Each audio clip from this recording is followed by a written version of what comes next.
We deeply apologize for the greater anxiety caused by the accident at Fukushima Daiichi nuclear power station, which continues to affect residents near the power station and the broader society. We recognize that bringing the contaminated water under control is the most urgent and serious problem that we must address. And we are tackling this by implementing not only emergency measures but also fundamental countermeasures. Supported by the Japanese government and utilizing the immense amount of expertise provided by professionals around the world, all of us at TEPCO will strive relentlessly to control the contaminated water.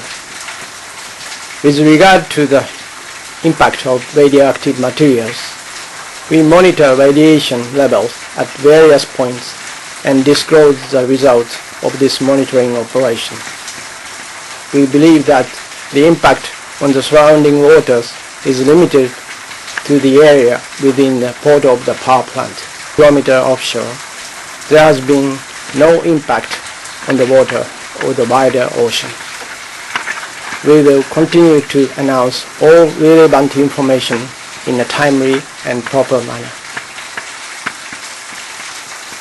Yesterday, officials in Japan announced that radiation levels around tanks storing contaminated water at the crippled Fukushima nuclear power plant have reached a new high. The alarming new levels are high enough to provide a lethal dose of radiation within hours to someone standing near contaminated areas without protective gear. Meanwhile, the Japanese government also announced plans yesterday to spend upwards of $470 million on a subterranean ice wall in a desperate move to stop further leaks of radioactive water from the stricken nuclear power plants. Japanese Prime Minister Shinzo Abe said that instead of leaving this up to TEPCO, the government will step forward and take charge. The ice wall would freeze the ground to a depth of up to 100 feet through a system of pipes carrying a coolant as cold as 40 degrees below 0 Fahrenheit. This would prevent contaminated water from escaping from the stricken plant's immediate surroundings. It would also keep underground water from entering the reactor and turbine buildings where much of that radioactive water is collected. Ice walls have been used before to deal with radioactive materials, most notably by the U.S. Department of Energy at the former Oak Ridge National Laboratory in Tennessee. But many people are skeptical of the Japanese government's plans. They argue that the sheer operating costs of the ice wall could prove to be too much of a burden. With Japan now scrambling to find ways to prevent even more destruction and devastation from the Fukushima nuclear disaster, it should be pretty clear that the time to say no more to nuclear power is now. The people trying to bring the Olympics to Tokyo find themselves answering question after question about the leaks. On Saturday, the International Olympic Committee will choose the host city for the Games in 2020. We in Japan have witnessed the significant role athletes and sports can play in society. Now we are determined to share their inspiration and promote the Olympic values for young people around the world. Members of the Tokyo Big Committee held a news conference in Buenos Aires ahead of the IOC meeting. Reporters asked 6 questions. 4 of them were about the safety of Tokyo. The situation in Fukushima radiation. I'd like to assure you that there is no risk like the one you might imagine in Tokyo. Takeda said radiation levels in Tokyo are the same as those in any other city in the world. Officials at the Tokyo Electric Power Company have warned of a potential new problem at the Fukushima Daiichi nuclear plant. They say radioactive water that leaked from a storage tank last month may have merged with groundwater. TEPCO says it collected samples of groundwater from a monitoring well about 10 meters from the faulty tank. Tests showed the water contained high levels of radioactive substances. Last month, TEPCO discovered more than 300 tons of contaminated water had leaked from the tank. Company officials said some of that water may have reached the sea. A steam leak was reported at another one of Japan's nuclear plants on Thursday, but it contained no radioactive substances. The Oi nuclear plant is located in Fukui Prefecture. The Kansai Electric Power Company says an employee accidentally opened a valve that sent steam bursting out. Witnesses say it was as high as 3 meters. 20 workers were evacuated and no one was hurt. The reactor was shut down for regular safety inspections 2 days ago. It had been one of only 2 online reactors in the country. Japan's top nuclear regulator says she's convinced a nuclear plant in northeastern Japan stands on active faults. Investigators with the Nuclear Regulation Authority have just wrapped up a second survey of the Higashidori plant. Agency Commissioner Kunihiko Shimazaki spoke after the team finished its work.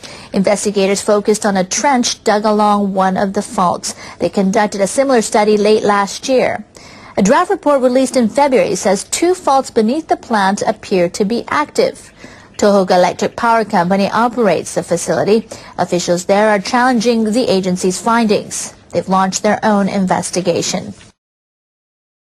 Engineers at the Fukushima Daiichi nuclear plant are preparing to test a government plan to contain leaks of radioactive water. They're going to create a frozen wall of soil underground. Officials estimate about 400 tons of groundwater flows in every day.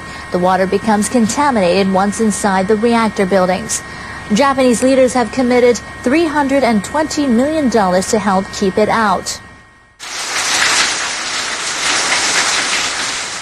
The people at Tokyo Electric Power Company released video for the first time of groundwater flowing into a turbine building. Engineers will use a small plot of land near the reactors for the test. They'll drive steel pipes 30 meters into the ground. Then they'll pump in a liquid chemical at minus 40 degrees Celsius to freeze the soil and create a wall. They're planning to start in mid-October. They'll see if the wall works and how to maintain it. Leaders are hoping the full wall can be in place by March 2015.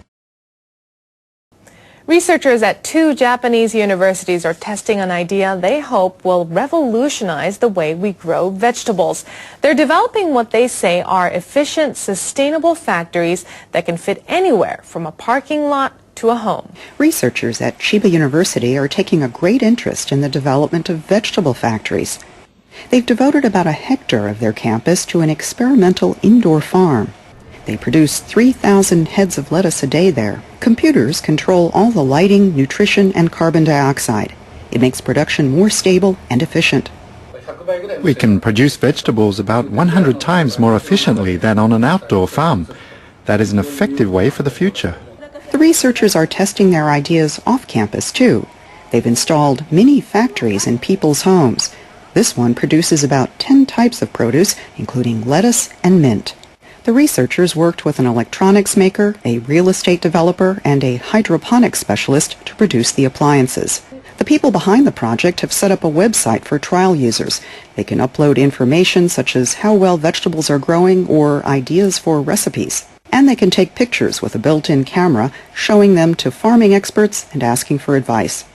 We're in the test phase right now, but we hope it'll become a standard appliance. Scientists at another university believe vegetable factories can have therapeutic value. In April, researchers at the University of Tokyo set up a small factory in the grounds of a housing complex. They asked local retirees to look after the day-to-day production. The factory produces 4 kinds of leafy vegetables, including lettuce and potherb mustard. Workers vary the levels of lighting and nutrition to try to find the most efficient growing conditions. Growing vegetables energizes me. With minimal manual labor and temperatures kept at a cool 20 degrees Celsius, it's a lot easier than tilling the fields. Toshio Nakamura joined the project after retiring from a major electronics manufacturer. He says he wanted to try something new. He uses expertise from his old career, collecting and analyzing data to see how different conditions affect growth. It's fun to grow vegetables and think about factors like carbon dioxide levels. When he returns home, he compiles the results and sends them to the university. It's great to have somewhere I can put my skills to good use. Universities and corporations are pouring time and money into developing these high-tech farming systems. They believe one day soon, vegetable factories will be a common sight in city centers or even in our living rooms.